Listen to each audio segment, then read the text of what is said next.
Oke, assalamualaikum warahmatullahi wabarakatuh. Kami dari kelompok 5 ingin mempresentasikan hasil kerja kelompok kami, yaitu dimensi dan ketahanan nasional berlapis. Sebelum kita lanjut ke pemaparan materi, ada baiknya kita perkenalan terlebih dahulu. Kelompok 5, anggota PKNRJ terdiri dari 1. Diah Ayu dengan NIM 119260069. Yang kedua itu ada Elga Olivia Putri dengan NIM 119260130. Yang ketiga saya sendiri, Ignes Aprilia dengan NIM 119260149. Yang keempat ada Aidil Fitra dengan NIM 118280082. Yang kelima ada Dimas dengan NIM 119290050. Yang keenam ada Akira Restu Priyandika dengan NIM 119130159. Yang ketujuh ada M. Andika Alfasya dengan NIM 119290056. Dan yang terakhir ada Sony Raihan dengan NIM 118140042. Oke, selanjutnya kita akan melakukan penjelasan materi yang akan dilakukan oleh rekan saya. Kepada rekan saya persilahkan. Ketahanan nasional. Setiap bangsa mempunyai cita-cita, karena cita-cita berfungsi sebagai penentu untuk mencapai tujuan. Tujuan bangsa Indonesia telah dicantumkan dalam pembukaan Undang-Undang 1945. Dalam usaha mencapainya, banyak mengalami hambatan, tantangan, dan ancaman. Oleh karena itu, perlu kekuatan untuk mewujudkannya. Kekuatan untuk menghadapi masalah tersebut dikenal dengan istilah ketahanan nasional.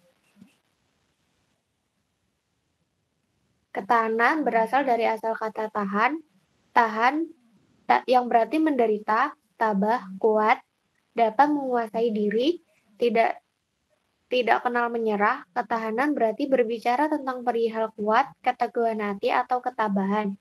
Jadi, ketahanan nasional adalah perihal kuat, teguh dalam rangka kesadaran, sedang pengertian nasional adalah penduduk yang tinggal di suatu wilayah dan berdaulat.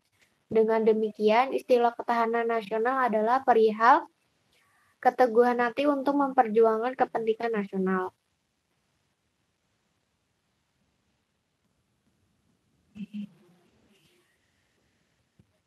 Oke, selanjutnya itu tentang ketahanan nasional merupakan kondisi dinamis suatu bangsa berisi keuletan dan ketangguhan yang mengandung kemampuan untuk mengembangkan kekuatan nasional dalam menghadapi dan mengatasi segala tantangan, ancaman, hambatan, serta gangguan baik yang datang dari luar dan dalam yang secara langsung dan tidak langsung yang membahayakan integritas identitas, kelangsungan hidup bangsa dan negara serta perjuangan mengejar tujuan nasionalnya. Jika kita mengkaji ketahanan nasional secara luas, kita akan mendapatkan 3 wajah atau ketahanan nasional walaupun ada persamaan tetapi ada perbedaan antara satu sama lain. Yang pertama, itu ada ketahanan nasional sebagai kondisi dinamis mengacu keadaan nyata atau real yang ada dalam masyarakat. Dapat diamati dengan panca indera manusia sebagai kondisi dinamis, maka yang menjadi perhatian adalah ATHG atau di satu pihak dan adanya keuletan, ketangguhan untuk mengembangkan kekuatan nasional dalam mengatasi ancaman. Selanjutnya akan dilanjutkan oleh rekan saya. Ketahanan nasional sebagai konsepsi pengaturan dan penyelenggaraan negara diperlukan penataan hubungan antara aspek kesejahteraan dan keamanan. Dalam konsepsi pengaturan ini dirumuskan ciri-ciri dan sifat ketahanan nasional, serta tujuan ketahanan nasional. Ketiga, ketahanan nasional sebagai metode berpikir. Ini berarti suatu pendekatan khas yang membedakan dengan metode berpikir lainnya. Dalam ilmu pengetahuan dikenal dengan metode induktif dan deduktif.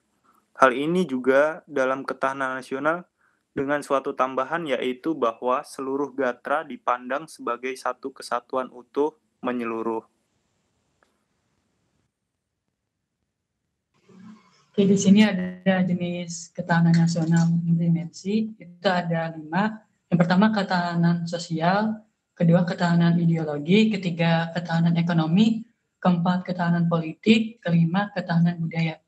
Nah, adapun pasal undang-undang yang terkait dengan ketahanan nasional Itu yang pertama, ada Undang-Undang Nomor 3 Tahun 2002 tentang Pertahanan Negara. Itu yang berbunyi, keikutsertaan warga negara dalam bela negara secara fisik dapat dilakukan dengan menjadi anggota Tentara Nasional Indonesia dan latihan dasar kemiliteran.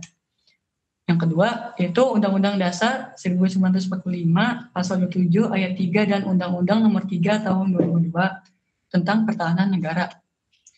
Kemudian Peraturan Presiden Nomor 97 Tahun 2015 tentang Kebijakan Umum Pertahanan Negara tahun 2015 sampai 2019 yang menguraikan bahwa salah satu tujuan strategis pertahanan negara adalah mewujudkan kesadaran bela negara bagi warga negara Indonesia. Selanjutnya akan dibacakan oleh rekan saya.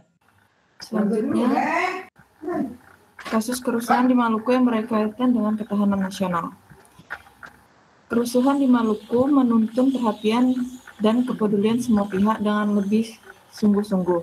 Betapa besar kerugian material, korban jiwa, dan penderitaan psikis dari mereka yang terlibat langsung atau tidak dalam kerusuhan tersebut. Masalah yang menyebabkan kerusuhan di Maluku diantaranya yang pertama adalah situasi kerusuhan nasional.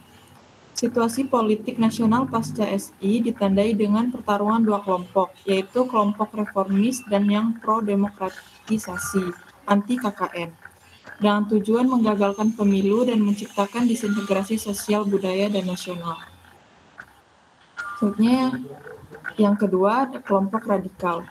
Kelompok radikal pro-status quo dan pro-reformasi mengeksploitasi isu-isu SARA, di mana isu agama dan suku bangsa lebih mendapat dukungan dan solidaritas yang luas karena agama merupakan keyakinan universal dan suku bangsa melambangkan jati diri secara kultural. Yang ketiga, masyarakat yang tradisional. Masyarakat Maluku berada dalam proses transisi. Situasi ini menimbulkan konflik dan pertentangan norma, bahkan ketegangan, terutama ketika ada desakan untuk proses pengungkapan dan ekspresi diri dengan lebih terbuka. Yang keempat, ada provokator. Keberadaan provokator yang ada yang licin mengeksploitasi faktor strategis yang dimiliki kadar sensitivitas paling tinggi seperti agama, etnis, dan kesenjangan sosial. Kemudian ada solusi. Solusi yang ada 5. Yang pertama, peningkatan hubungan dialogis lintas SARA dengan mengadakan forum dialog. Kemudian yang kedua, kebijakan pemerintah daerah dalam memfasilitasi saran dan ekonomi perdagangan, terutama di pusat pelayanan. Yang ketiga, perhatian dan renungan terhadap realitas demografi dikaitkan dengan adanya dukun ruang, khususnya dalam penataan pusat kota. Yang keempat, ketersediaan lapangan kerja di sekitar informal yang perlu ditangani dan dikendalikan dengan efektif. Dan yang terakhir, redefinisi dan revitalisasi peran dan fungsi institusi adat. Oke, baik. Sekian presentasi dari kelompok kami. Mohon maaf apabila ada kekurangan dan mohon maaf apabila ada kesalahan. Semoga bermanfaat. Terima kasih. Wassalamualaikum warahmatullahi wabarakatuh.